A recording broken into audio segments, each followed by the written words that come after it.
अस्सलामुअलैकुम, आप देख रहे हैं समा। मैं हूं फराज अहमद और मैं हूं आयशा अंसारी। सबसे पहले बात करते हैं पेशावर में बदतरीन दहशतगर्दी की। तो दीर कॉलोनी के मदरसे में दर्स हदीस के दौरान खौफनाक बम धमाका किया गया। 7 अफराद शहीद और 100 से ज्यादा जख्मी हो चुके हैं। एसपी सिटी का ये कहना है कि नामालूम शख्स ने बैग में धमाका खेज मवाद रखा था। वजीर इत्तलात कामरान बंगश कहते हैं कि सिक्योरिटी अलर्ट सियासी शख्सियात के लिए जारी है और मदरसे पर हमला गैर मुतवक्के है। मुल्क के लिए एक इंतहाई अफसोसनाक और स्याह दिन। पेशावर में बदतरीन दहशतगर्दी की गई। दीर कॉलोनी के मदरसे में दरस हदीस के दौरान खौफनाक बम धमाका किया गया। 7 अफराद शहीद हो गए।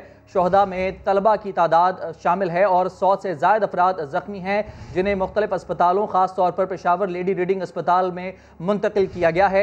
एसपी सिटी का कहना है कि नामालूम शख्स ने बैग में धमाका खेज मवाद रखा और धमाका खेज मवाद के हवाले से बताया जा रहा है तकरीबन 4 से 5 किलो धमाका खेज मवाद था, जो कि इस बम धमाके में इस्तेमाल किया गया। सल्लिमु अलैहि इल्ला अरफहु व रद्द अलैहि सलाम।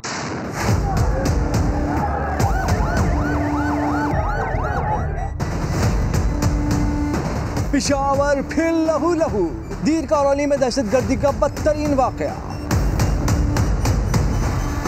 मदरसे में दौरान दरस हदीस हौलनाक धमाका हुआ। कई अफराद शहीद हुए, दर्जनों जख्मी हैं। जख्मियों में 4 बच्चे शामिल हैं जो लेडी रीडिंग अस्पताल में जेर इलाज हैं। चंद जख्मियों की हालत तशवीशनाक है। ऐनी शाहिद ने समा को बताया कि एक नामालूम शख्स 8 बजे सुबह बैग लेकर मदरसे में दाखिल हुआ। आज दर्स शुरू हुआ था, हदीस की एक पीरियड खत्म हुआ, दूसरा पीरियड शुरू हुआ। जब दूसरा पीरियड शुरू हुआ, पहले पीरियड में लोग थोड़ा कम आता है, 500-600 आता है, और दूसरा पीरियड में तादाद पूरा हो जाते, 800 नहीं पूरा होते। तो 10 मिनट पीरियड शुरू हुआ तो एकदम ब्लास्टर हुआ। जब ब्लास्टर हुआ तो पूरा जमात में आग फैल गया। जब आग फैल गया तो दरवाजे भी पड़ गया और लोग आवाज़ निकल गया। अल्लाह अकबर की आवाज़ आ रहे थे। तो मैंने खूब 8-9 बंदे को खुद उठा लेकर बाहर निकाला और शीशा को मैंने भागा और शीशा को भी निकाला और महफूज निकल कर महफूज जगह पर निकाल दिया। एसएसपी सिटी पेशावर ने कहा है कि वाकया दहशतगर्दी है, तहकीकात जारी हैं। ये जी स्पिन जमात मस्जिद है और यहाँ पे नमाज के बाद दरस कुरान का एहतमाम था। यहाँ पे अभी तक इनिशियल रिपोर्ट के मुताबिक आईईडी जो है ब्लास्ट हुआ है। Additional IG bomb disposal unit के मुताबिक धमाके में 5 किलोग्राम बारूदी मवाद इस्तेमाल किया गया। 5 kg कैलकुलेट किया, जो हमने करेक्टर बना हुआ है आपने देखा होगा, और उससे हमने इसे उठाए हैं और जो कैलकुलेशन की है 5 kg TNT है और एग्जैक्ट जो उसका नामनक्लेचर है वो हमने स्वैब लिया है। वो लैब हमारी जो BD में है, एक्सप्लोसिव लैब, उसे कंफर्म करेंगे। नंबर 2 जो आपने उसका पूछा क्या चीज़ें इस्तेमाल हुई हैं, पैलेट्स यूज़ किए हैं ताकि डैमेज ज़्यादा हो। काफ़ी सारे पैलेट्स हैं और जिसको आप लोग बॉल बेरिंग कहते हैं। वज़ीर इत्तलात कामरान बंगश ने कहा है कि सिक्योरिटी हाई अलर्ट थी, मगर मदारिस और स्कूलों में दहशतगर्दी मुतवक्के नहीं थी। वो जो नेक्टा की तरफ से अलर्ट था वो तो पॉलिटिकल लोगों के हवाले से या पॉलिटिकल गैदरिंग्स के हवाले से था। ऐसी कोई स्पेसिफिक अलर्ट नहीं थी जिसमें मदारिस या स्कूल्स को या हमारे बच्चों को दोबारा से टारगेट करने का हमें बताया गया हो। ये एक ऑब्वियसली अनएक्सपेक्टेड था। पेशावर के अस्पतालों में हंगामी हालत नाफिज है। मुतासरा इलाके के लोग शदीद सदमे में हैं। सिक्योरिटी एहलकार चौकन्ने हैं। इस अफसोसनाक धमाके के बाद पूरी कौम सोग में डूबी हुई है। इसी तमाम तर सूरत हाल पर बात करेंगे। दिफाई तज्जियाकार एजाज अवान साहब हमारे साथ मौजूद हैं। बहुत शुक्रिया एजाज साहब वक्त देने के लिए। एजाज साहब ये बता दीजिएगा कि नेक्टा की जानिब से बलूचिस्तान में दहशतगर्दी के खदशात से पहले ही आगाह किया गया था, लेकिन ये कहा जा रहा है कि वो सियासी जमातों के लिए थ्रेट्स थे।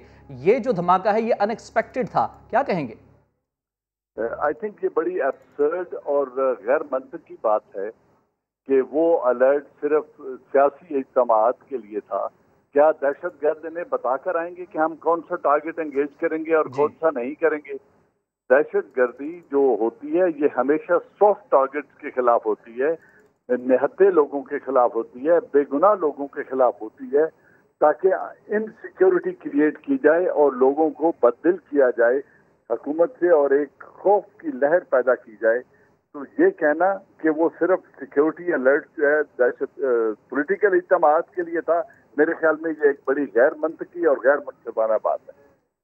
जी, बहुत शुक्रिया एजाज़ अवान साहब, आपने समा को वक्त दिया। दिफाई तज्ज़ियाकार एजाज़ अवान हमारे साथ मौजूद थे, जिनका ये कहना था कि दहशत गर्दी का जो टारगेट है ये हमेशा सॉफ्ट टारगेट को ही देखा जाता है। जिन जगहों पर ज़्यादातर मासूम लोग मौजूद हों वहाँ पर इस तरह के हमले किए जा सकते हैं, जिसका मकसद यही होता है कि दहशत फैलाई जा सके, खौफ फैलाया जा सके। पेशावर की दीर कॉलोनी के मदरसे में धमाके के वक्त तालीमी अमल जारी था। इस वाक़े की CCTV फुटेज में देखा जा सकता है कि मदरसे के मुअल्लिम दर्स दे रहे हैं कि अचानक धमाका हो गया और फिर मंजर तब्दील हो गया। हदीस के आखिर न ज़रूरत दी तहकीकात होता अब्दुल्लाह इब्न अब्बास रज़ियल्लाहु अन्हुमा मरफू हदीस जिक्र करे दे अक़ली एतराज़ व अक़ली जवाब हदीस के आखिर न ज़रूरत दी तहकीकात होता अब्दुल्लाह इब्न अब्बास रज़ियल्लाहु अन्हुमा मरफू हदीस जिक्र करे दे। पेशावर के मदरसे में धमाके के वक्त कौन सी क्लास जारी थी और क्या मदरसे की सिक्योरिटी के लिए कोई अहलकार या मदरसे की इंतजामिया की जानिब से कोई मौजूद था? जानते हैं समा के नुमाइंदे अब्दुल रहमान से। अब्दुल रहमान, बताइएगा, तालिब इल्मों के साथ आप मौजूद हैं, क्या कहना है ऐनी शाहिदीन का जो लोग वहां पर मौजूद थे? जी, दीर मस्जिद बम धमाके का एक ऐनी शाहिद हमारे साथ मौजूद है, उनसे जानते हैं कि उस वक्त क्या सूरत हाल थी और कौन सा कोर्स और कौन सी क्लास हो रही थी। जी, कौन सी क्लास हो रही थी, उस वक्त कितने तालिब इल्म थे? जी, 7वां दर्जा है, मौक़ूफ़ अली के नाम से हमें मौसूम करते हैं। यहाँ तकरीबन 1150 स्टूडेंट है। तकरीबन 8:30 बजे थे, 8:30 बजे। और मिशकात शरीफ जो हदीस का किताब है, हदीस मुबारक का, इसका दर्ज शुरू था। बस एक आवाज़ हमने सुना, बस फिर सारे तलबा चीखें मार रहे थे, बाहर निकले। अच्छा, ये बताएं कि क्या सिक्योरिटी अलर्ट के बारे में आपको बताया गया था और यहाँ पर कोई सिक्योरिटी एहलकार था या नहीं? नहीं जी, चंद दिन पहले हज़रत शेख को इतला दिया था कि हालात ख़राब है। फिर हज़रत शेख ने हमें बताया कि अगर आपके पास कोई मशकूक शख्स मौजूद हो तो हमें इतला दे। फिर हज़रत शेख ने, हमारे उस्ताद मोहतरम ने बाहर दरवाजे पे 2 तलबा को खड़ा किया। उनके साथ तमाशे थे, लेकिन हुकूमत ने कोई सिक्योरिटी नहीं दी। अच्छा, ये बताएं कि मदरसे की अपनी कोई सिक्योरिटी नहीं है, कोई स्टूडेंट नहीं है? अगर है तो वो कहाँ थे उस वक्त? वो बाहर दरवाजे पे खड़े थे, और धमाका जो अंदर हुआ। ये सारे तलबा आपके साथ बैग ला रहे, पता नहीं किसके पास था, किसने लाया था, कौन था, इसका हमें पता नहीं चला। जी, ये जो इस वक्त तालिब इल्म है वो ये कह रहा था कि हमारी सिक्योरिटी यहाँ थी, लेकिन तालिब इल्म बैग के साथ आते हैं और पता नहीं कौन से तालिब इल्म के साथ बैग था। तो वो ये वाक़यात बयान कर रहे थे और उस वक्त दौरे हदीस का वो क्लास जारी थी। जाए वक़ुआ से मुतालिक अब्दुल रहमान हमें बता रहे थे। अब आपको ये बताएं कि पेशावर के लेडी रीडिंग अस्पताल के तर्जुमान आसिम खान के मुताबिक जख्मियों में सिर्फ 4 बच्चे शामिल हैं, जिनकी सूरत हाल खतरे से बाहर है, जबकि दीगर जख्मियों और जांबाहक अफराद की उम्रें 20 साल से ज़ायद हैं। 4 बच्चे हैं, जख्मी हैं, लेकिन वो स्टेबल हैं। बाकी सारे एडल्ट हैं जिसकी उम्र जो है वो 20 साल से लेके 30 और 35 के दरमियान है। तो जो जख्मी हैं वो सिर्फ 4 हैं बच्चे हमारे पास। यहाँ पे डेड बॉडीज में कोई भी बच्चा शामिल नहीं है। तमाम जांबाक अफराद और ज़ख्मियों को पेशावर के लेडी रीडिंग अस्पताल में मुंतकिल किया गया है। वहीं मौजूद हैं समा के नुमाइंदे सज्जाद हैदर, उनसे बात कर लेते हैं। सज्जाद, बता दीजिएगा, क्या इदाद शुमार सामने आए हैं? अब तक बॉडीज़ कितनी लाई गई हैं, ज़ख्मी कितने लाए गए हैं और कितनों की हालत तशवीशनाक बताई जा रही है? जी बिल्कुल, धमाके के बाद जो है हुकूमत की जानिब से, महकमा सेहत की जानिब से पेशावर के तमाम अस्पतालों में जो है एमरजेंसी नाफिज कर दी गई थी और पेशावर के मुख्तलिफ अस्पतालों में जो है ज़ख्मियों को जो है मुंतकिल किया गया, क्योंकि ज़ख्मियों की तादाद जो है काफ़ी ज़्यादा बताई जा रही। 100 से ज़ायद के करीब जो है वो ज़ख्मी थे, इस धमाके में ज़ख्मी हुए, जिनको नसीरुल्लाह बाबर मेमोरियल अस्पताल में मुंतकिल किया गया। 25 के करीब वहाँ पर मुंतकिल किए गए, 72 के करीब यहाँ पर तकरीबन रीडिंग अस्पताल मुंतकिल किए गए। 2 के मरीज़ जो है HMC और 2 जो है को KTH मुंतकिल किया गया। तो LRH इंतज़ामिया के मुताबिक यहाँ पर इस टाइम हम मौजूद है और उनका यही कहना था कि यहाँ पर जो 72 के करीब पेशेंट लाए गए हैं, उसमें से जो है 7 की जो है वो शहीद हो चुके हैं, जबकि बाकी जो है उसमें ज़ख्मी है। 4 जो है उसमें तालिबे इल्म बताए जा रहे हैं, जो छोटे बच्चे हैं उसमें शामिल है, जबकि बाकियों की उम्र जो है 20 साल से ज़ायद बताई जा रही है, जिसमें 5 की हालत जो है तशवीशनाक है। दूसरे अस्पताल जो नसीरुल्लाह बाबर जो 25 के करीब अफराद को वहाँ पर मुंतकिल किया था, उसमें से भी 12 12 के करीब जो लोग थे उनको यहाँ पर LRH रेफ़र कर दिया गया है और वो यहाँ पर LRH मुंतकिल कर दिए गए हैं। यहाँ पर जो है इस टाइम LRH में भी एक हंगामी सूरत हाल जो है देखने में सामने आ रही है, क्योंकि ज़्यादातर मरीज़ जो है यहाँ पर ही मुंतकिल किए गए हैं और डेड बॉडीज़ भी यहाँ पर जो है मौजूद है। तो लवाकिन जो है उनके साथ जो तलबे इल्म पढ़ने वाले थे और दीगर इलाके के लोग, उन सब ने जो है LRH का इस टाइम रुख किया हुआ है और यहाँ पर भी जो है काफ़ी रश लगी हुई है, जिसके बाइस जो है यहाँ पर जो है पुलिस की जो है इजाफी नफरी भी जो है तलब कर ली गई है और अस्पताल में जो इमरजेंसी की तरफ जाने वाला गेट था उसको भी जो है बंद कर दिया गया ताकि लोग अंदर ना जा सके, लवाकिन साथ अंदर ना जा सके और इमदादी सरगर्मियाँ जो जारी हैं उसमें डॉक्टर्स को और दीगर अमले को जो है मुश्किलात पेश ना आ सके। तो अभी की सूरत हाल के मुताबिक जो है LRH में मौजूदा जो है 83 के करीब जो है ज़ख्मी वो यहाँ पर मुंतकिल किए गए हैं। इस पर ज़्यादातर अफराद जो है वो उनको झुलसने की है, आग की वजह से वो झुलस चुके हैं, जिनको बर्न सेंटर भी जो है मुंतकिल किया जा रहा है। ज़्यादातर तादाद झुलसने वाले अफराद की है। बहुत शुक्रिया सज्जाद आपके तफसीलात के लिए। लेडी रीडिंग अस्पताल में ये जो है इस वक्त जख्मियों का इलाज जारी है और ये धमाका हुआ था। अफसोसनाक वाक़या पेश आया पेशावर में जब हमारे तालिब इल्म, हमारे नौजवान नस्ल पर एक बार फिर दहशतगर्दों ने वार किया। इस दफ़ा फिर हमारे साथ मौजूद है ब्रिगेडियर रिटायर्ड नादिर मीर साहब। बहुत शुक्रिया सर समा को वक्त देने के लिए। सर, हम देख रहे थे कि भारत की जानिब से धमकियों का सिलसिला जारी था। अब से कुछ दिन कबल बलूचिस्तान में धमाका हुआ, आज पेशावर में ये धमाका हुआ है और कल अजीत दोवल की जानिब से ये धमकी भी दी गई थी कि अब हम दूसरी सरजमीन पर भी कार्रवाइयाँ करेंगे। क्या कहेंगे? आप बिल्कुल सही कह रहे हैं। मैं S chairman Pakistan national reform movement ये कई सालों से कह चुका हूँ कि भारत ने पाकिस्तान के खिलाफ ऐलान जंग कर दिया है। अभी उसमें हिम्मत नहीं हुई कन्वेंशनल वॉर यानी कि बॉर्डर पे आके जंग करने की, लेकिन उससे पहले मरले में वो पाकिस्तान के खिलाफ दहशतगर्दी की जंग, एसिमेट्रिकल हाइब्रिड वॉर, जिसकी एक ये सबसे लेटेस्ट ये जालिमाना और बुज़दिलाना हमला है हमारे बच्चों पे और हमारे सिविलियंस पे हमारे शहर पेशावर में, जिससे इतना नुकसान हुआ। और उससे पहले आपको पता है बलूचिस्तान जिसका आपने जिक्र किया, और जो अजीत डोवाल ने कल 2 दिन पहले भी ब्रीफिंग दी और कहा है कि जी अब हम दूसरे मुल्कों में जाएंगे और दूसरे मुल्कों के इलाकों में जाएंगे। तो दूसरे मुल्क तो 2 ही हैं, एक चाइना और एक पाकिस्तान है।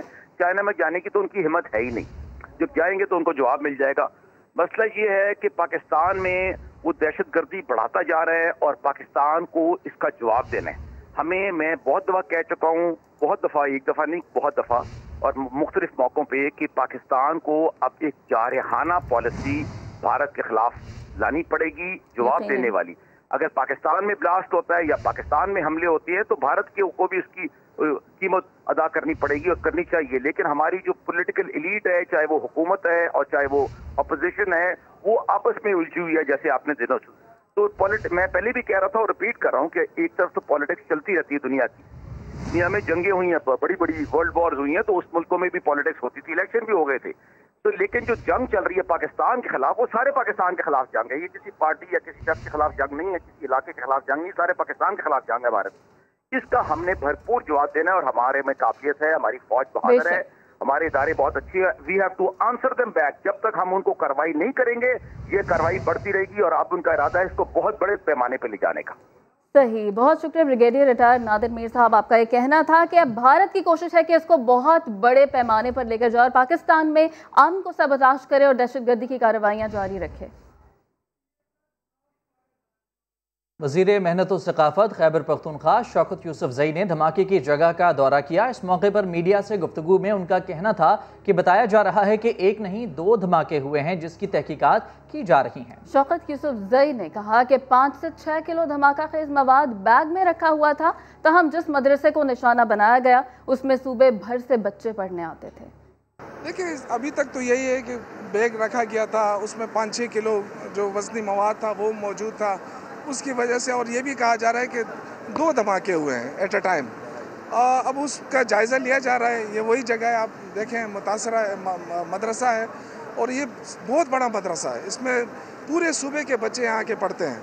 तो इंशाल्लाह सारी चीज़ों को देखेंगे और पूरी कोशिश करेंगे इंशाल्लाह कि दोबारा इस अमन की तरफ हम लौटें। पेशावर में होने वाले अफसोसनाक वाक़े की वज़ीर आज़म इमरान खान, वज़ीर ख़ारजा शाह महमूद कुरैशी, वज़ीर आला खैबर पख्तूनख्वा महमूद खान और वज़ीर आला पंजाब उस्मान बुज़दार समेत दीगर बुज़रा और सियासी रहनुमाओं की जानिब से शदीद अल्फाज में मज़म्मत की गई है और कीमती जानों के ज़िया पर अफसोस का इजहार किया गया है। उन्होंने धमाके में मासूम बच्चों को निशाना बनाए जाने को बुज़दिलाना इक़दाम करार दिया है। पेशावर में होने वाला ये अफसोसनाक वाक़या, जिस पर वज़ीर आज़म इमरान खान, वज़ीर ख़ारजा शाह महमूद कुरैशी, वज़ीर आला खैबर पख्तूनख्वा महमूद खान और वज़ीर आला पंजाब उस्मान बुज़दार समेत दीगर वज़रा और सियासी रहनुमाओं की जानिब से शदीद मज़म्मत की गई है और कीमती जानों के ज़िया पर अफसोस का इजहार किया गया है। हालिया दहशतगर्दी से मुतालिक इस बुलेटिन में मजीद भी करेंगे बात, लेकिन इस ब्रेक के बाद आप रहिए समा के साथ। Welcome back. Aircraft accident investigation board ने 2016 में होने वाले ATR हादसे का जिम्मेदार PIA को करार दे दिया। सिंध हाई कोर्ट में सिविल एविएशन अथॉरिटी ने इब्तदाई रिपोर्ट पेश कर दी। इसी पर मजीद बात करेंगे समा के नुमाइंदे इरफान उल हक से। इरफान, बताएगा रिपोर्ट में क्या कहा गया है मजीद? लेकिन 2016 में ये हादसा हुआ था और मारूफ स्कॉलर जुनेद जमशेद समेत कई अफराद इसमें जहाँ बहक हो गए थे और ATR तैयारा था जिससे मुतालिक अब तक अदालत में रिपोर्ट पेश नहीं की गई थी। अदालत ने शदीद बरहमी का इजहार किया था। अब जो इब्तदाई रिपोर्ट पेश की गई है उसके मुताबिक ये बताया गया है कि जो टरबाइन ब्लेड है वो टूटा था और उसकी वजह से ये हादसा हुआ और टरबाइन ब्लेड टूटने के बाद पेचीदगियाँ बढ़ गई हैं। टेक्निकल नौयत की जो पेचीदगियाँ थी उसके बायस पायलट के लिए मुमकिन नहीं था कि वो तैयारे को कंट्रोल कर पाता। रिपोर्ट में ये भी कहा गया है कि इंतहाई पेचीदा नौयत की ये टेक्निकल गलती थी जिसकी वजह से ये हादसा हुआ और इस तरह की जो गलतियां हैं इससे माजी में कभी देखने में नहीं आई। कई हादसों का जिक्र इस रिपोर्ट में किया गया है मगर बताया गया है कि इंटरनेशनली ये रिकग्नाइज किया गया है कि ये हादसा जो है इस नौयत का हादसा इससे कबल पहले देखने में नहीं आया है। टेक्निकल नौयत की गलती थी। ताहम ये बताया गया है कि जो PIA मेंटेनेंस है उसकी बेज़ाब्तगी और गलती का नतीजा है कि टरबाइन ब्लेड टूटा और टरबाइन ब्लेड टूटने के बाद पेचीदगियाँ हुई और उसके बाद पायलट जो है वो तैयारे को कंट्रोल नहीं कर सका। रिपोर्ट के मुताबिक टेक्निकल नौयत की गलतियाँ बताई गई हैं जो इस हादसे की वजह बनी। बहुत शुक्रिया इरफान उल हक। और एक दफ़ा फिर मुल्क में जारी दहशतगर्दी के हालिया वाक़यात का जिक्र करते हैं जिसके हवाले से दिफाई तज्ज़ियाकार हारिस नवाज का कहना है कि दहशतगर्दी के ख़तरात मौजूद थे। इसके बाद इतना बड़ा वाक़या हो जाने पर जिम्मेदारी हुकूमत पर भी आयद होती है। उनका मज़ीद कहना था कि खैबर पख्तूनख्वा में अब जलसे जुलूस होना तशवीशनाक होगा। प्राइम मिनिस्टर पाकिस्तान ने भी कहा था कि इंडिया अफगानिस्तान के थ्रू दहशतगर्दी करना चाहता है। वार्निंग दे दी गई और फिर एक तो गवर्नमेंट की रिस्पॉन्सिबिलिटी तो बिल्कुल ठीक है, लेकिन आपके चाहे आपके मदरसे हों, स्कूल हों, यूनिवर्सिटीज हों, इंस्टीट्यूशन हों, हर एक को अपनी सिक्योरिटी अरेंजमेंट जरूर करनी चाहिए। इसलिए कि जाहिर है कि हर जगह पर गवर्नमेंट नहीं पहुंच सकती। ऐसे इंसिडेंट को हमें कभी ना भूलना चाहिए ना इग्नोर करना चाहिए। जैसे APS के इंसिडेंट हुआ था, अब KP के में ऐसे इंसिडेंट हो रहे हैं जहाँ पर मैस गैदरिंग होती है। It is very dangerous.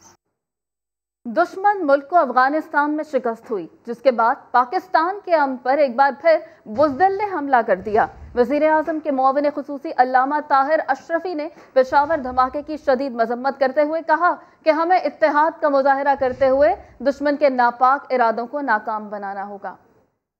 वतन के, इस्लाम के, दीन के, अमन के दुश्मनों ने आज फिर एक खून की होली खेली है और हमारे बच्चों को निशाना बनाया है। ये ऐसे बुज़दिल है कि जो मस्जिद को निशाना बनाते हैं, मदरसे को निशाना बनाते हैं, स्कूल को निशाना बनाते हैं। पूरी कौम जो है वो इस गम में और इस हुज़न की कैफियत में है। बात वाज़ेह हो रही है कि हमारा दुश्मन एक बार फिर जो उसको अफगानिस्तान में शिकस्त हुई है और जो वो ये समझ रहा है कि पाकिस्तान जो है वो अमन की तरफ लेके जा रहा है इस खित्ते को, वो अदम यहाँ भारत में इस्तेहकाम पैदा करना चाहता है। हम सबको मिलकर इस अमन के दुश्मन को नाकाम बनाना है। दहशतगर्दी के खिलाफ जंग में पाकिस्तान की कुर्बानियों का सिलसिला जारी है। वजारत दाखिला की जारी करदा तफसीलात के मुताबिक 2015 से 13 सितंबर 2020 तक पाकिस्तान में दहशतगर्दी के 3,990 वाक़यात हुए। कानून नाफिज करने वाले इदारों के 1457 अहलकारों ने जामे शहादत नोश किया। 1927 आम शहरी भी दहशतगर्दी की भेंट चढ़ गए। 5 साल में 8,436 पाकिस्तानी दहशतगर्दी के वाक़यात में ज़ख्मी भी हुए। ज़ख्मियों में कानून नाफिज करने वाले इदारों के 2,569 अहलकार और 5,867 आम शहरी शामिल थे। वजारत दाखिला की दस्तावेजात के मुताबिक अमन दुश्मनों का ज़्यादा जोर बलोचिस्तान में रहा, जहाँ दहशतगर्दी के 1435 वाक़यात रिपोर्ट हुए। इसी तरह खैबर पख्तूनख्वा में दहशतगर्दों ने 1048, जबकि फाटा में 892 वार किए। सिंध में 5 साल के दौरान दहशतगर्दी के 371, पंजाब में 180, गिलगित बल्तिस्तान में 25 और आज़ाद कश्मीर में 23 वाक़यात हुए। इस्लामाबाद में दहशतगर्दी की 16 वारदातें रिपोर्ट हुई। वज़ीर-ए-आज़म इमरान खान ने एक बार फिर कश्मीरियों को उनके हकूक़ की फराहमी तक जद्दोजहद जारी रखने का ऐलान कर दिया। साथ ही भारत को भी पुरअमन मुज़ाकरात की पेशकश कर दी। कहा कि आप एक कदम आगे आएँ, हम 2 कदम बढ़ाएंगे, लेकिन इसके लिए आपको पहले कश्मीरियों को उनका हक देना होगा। ये जो राइट ऑफ सेल्फ डिटर्मिनेशन है ना, ये जब तक कश्मीरी कौम को नहीं मिलेगा, मैं आपको यकीन दिलाता हूँ कि मैं मुसलसल इनके लिए जद्दोजहद करूँगा। एक मुसलसल दुनिया को याद कराऊंगा कि कश्मीरी कौम के ऊपर कितना बड़ा जुल्म हो रहा है। मैं आज भी हिंदुस्तान को कहता हूं कि पाकिस्तान अमन चाहता है। जब मैं इक़्तिदार मिला मुझे, तो मैंने एक ही चीज़ की कि आप एक कदम हमारी तरफ आएँ, हम 2 कदम आपकी तरफ जाते हैं। मैं फिर से कहता हूं कि हम तैयार हैं, लेकिन उसके लिए आपको मिलिट्री सीज ख़त्म करनी पड़ेगी जो कश्मीर की आपने की हुई है। और दूसरी चीज़, यूनाइटेड नेशंस की रेजोल्यूशंस के तहत कश्मीरियों को राइट देना पड़ेगा सेल्फ डिटर्मिनेशन का। पंजाब हुकूमत भी कश्मीरियों पर भारतीय जारहियत के खिलाफ यौम स्याह मना रही है। ऐवान वज़ीर आला में खुसूसी तकरीब हुई, गवर्नर और वज़ीर आला पंजाब ने शिरकत की। शाहराह कायद आज़म पर भारत मुखालिफ रैली भी निकाली गई। दानियाल उमर की रिपोर्ट। कश्मीर पर भारतीय कब्जा नामंजूर, मजलूम कश्मीरियों की हिमायत जारी रखने का अज़म। यौम स्याह की तकरीब हुई ऐवान वज़ीर आला में। गवर्नर, वज़ीर आला, अरकान असम्बली और शहरियों ने शिरकत की। शुरा ने बाजुओं पर स्याह पट्टियां बांधकर एहतजाज रिकॉर्ड कराया। गवर्नर का कहना था कि आज़ादी की जंग में कामयाबी तक कश्मीरियों के शाना बशाना खड़े रहेंगे। कि हम अपने कश्मीरी भाइयों के साथ अजहार यकजहती दिखाना चाहते हैं और उनको ये पैगाम देना चाहते हैं कि पाकिस्तान के 22 करोड़ अवाम इस मुश्किल वक़्त में अपने कश्मीरी भाइयों और बहनों के शाना बशाना खड़े हैं। इस मौका पर वज़ीर आला पंजाब ने कहा कि इमरान खान कश्मीरियों का मुकदमा जिस तरह लड़ रहे हैं, एक रोज उन्हें आज़ादी ज़रूर मिलेगी। मुझे उम्मीद है कि इंशाअल्लाह बहुत जल्द कश्मीर अक़वाम मुत्तहिदा के करारदादों के मुताबिक आज़ादी हासिल करेगा। वो दिन दूर नहीं इंशाअल्लाह। बाद में शुरा ने शाहराह कायद आज़म पर रैली निकाली, जिसमें भारतीय मुजालिम के खिलाफ और कश्मीरियों के साथ इज़हार यकजहती के लिए नारेबाजी की गई। कैमरामैन खबर महमूद के साथ दानिया। एक ब्रेक के बाद हाजिर होंगे कुछ मजीद अहम खबरों के साथ। आप देखते रहिए समा।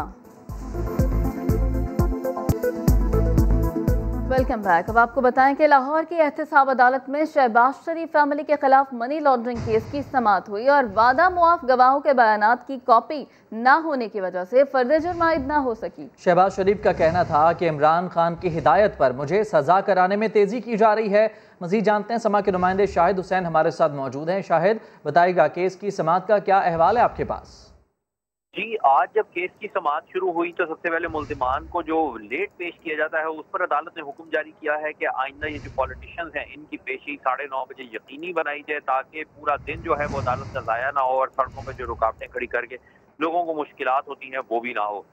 जो रेफरेंस था इसी में ही आज फर्द जुर्म आयद की जानी थी, लेकिन शहबाज शरीफ के वकला ने ये निशानदही की कि जो वादा माफ गवाह हैं उनके बयानात की नकूल उनके पास नहीं है, तो ऐसी सूरत में फर्द जुर्म आयद नहीं हो सकती। इस्तगासा के वकील ने जो है उसके लिए मोहलत तलब की और अदालत ने 2 नवंबर की तारीख डाली है कि आइंदा अदालत को आगाह करें कि क्या वो बयानात की ठीक है। तफसीलात के लिए आपका बहुत शुक्रिया शाहिद हुसैन। आगे बढ़ते हैं। कराची में महंगाई अब हर घर का मसला बन चुकी है। इस महंगाई में आम आदमी कितना मुतासिर हो रहा है, जानते हैं खुर्शीद आलम से। जी खुर्शीद, बताइएगा। जी हाँ, बिल्कुल। हम आपको रोज़ाना बाज़ार की सब्ज़ियों, अजनास और फलों के हाल बताया करते थे, उनकी कीमतें बताया करते थे, लेकिन आज मैं नाज़ाबाद के घर में मौजूद हूँ जहाँ पर खातून खाना मेरे साथ होंगी और हम उनसे मालूम करेंगे कि रोज़मर्रा का गुजारा किस तरह कर रहे हैं। मिसेस शहजाद मेरे साथ यहाँ पर मौजूद हैं। मैडम, ये बताइए कि कैसे गुजारा कर रहे हैं आप लोग? एक वक्त का खाना आजकल कितने में बन रहा है? पहले क्या होता था, आप कुछ बताएँगे आप? पहले 200-250 रुपये की सब्ज़ी 2 टाइम पक जाती थी, लेकिन अब तो बहुत मुश्किल है, एक टाइम में भी गुजारा होना 200 रुपये का बहुत मुश्किल है। मैंने शायद बकरा ईद पे गोश्त लाई थी, अभी तक मैं गोश्त नहीं लाई अपने बच्चों को, ला नहीं सकती, इतना महंगा गोश्त है। तो कैसे गुजारा करते हैं आप लोग? बहुत मुश्किल से, बस अल्लाह में यही पूरा कर देता है। जी बिल्कुल, इनका कहना है कि मुश्किल से गुजारा होता है और अल्लाह मियाँ ही गुजारा कर रहा है, और ये बात भी सही है। लेकिन हकीकत यह है कि हम जिन जिन लोगों से मिलते हैं, महंगाई का शिकवा सबसे ज़्यादा है, और हकीकत भी यही है कि अगर हुकूमतें महंगाई को कंट्रोल कर लें तो उनकी मकबूलियत बरकरार रह सकती है, लेकिन किसी भी हुकूमत की गैर मकबूलियत की सबसे बड़ी वजह महंगाई हुआ करती है। जी, खुर्शीद आलम ने हमें इससे मुतालिक बताया। अब आपको ये बताएं कि कराची में बल्दिया उज़्मा के अस्पतालों के डॉक्टर्स 9 महीने से तनख्वाह न मिलने के खिलाफ सड़कों पर आ गए। KMC हेड ऑफिस के बाहर एहतजाज किया जा रहा है। मजीद जानते हैं, नुमाइंदा समा मुदस्सिर नज़ीर हमारे साथ मौजूद हैं। मुदस्सिर बताएगा, एहतजाजी डॉक्टर्स का क्या कहना है? आज बिल्कुल बल्दिया उज़्मा के जो डॉक्टर्स हैं इस वक्त KMC के सामने सरापा एहतजाज हैं, और इनका ये कहना है कि तकरीबन 9 माह से इन्हें सैलरीज नहीं मिली, और सैलरीज ना मिलने की वजह से ये काफ़ी ज़्यादा प्रॉब्लम्स का शिकार है, और अभी एहतजाज इनका जारी है। इनसे बात करते हैं, इनकी सदर से। आप ये बताइए क्या मुतालबात हैं अभी आपके, और अगर आपके मुतालबात पूरे नहीं होते तो क्या स्ट्रेटजी बनाएंगे? सर, हम लोग कराची मेडिकल डेंटल कॉलेज में डेंटल हाउस ऑफिसर, ठीक है। उसके अलावा हम लोगों ने यहाँ पर अपने 9 महीने से तनख्वाहों से महरूम है। हम लोगों ने कोरोना के पेंडेमिक पीक के अंदर तक हम लोगों ने ठीक है, तफसीलात के लिए आपका बहुत शुक्रिया मुदस्सिर। एक ब्रेक के बाद हाजिर होंगे हेडलाइंस के साथ। आप देखते रहिए समा।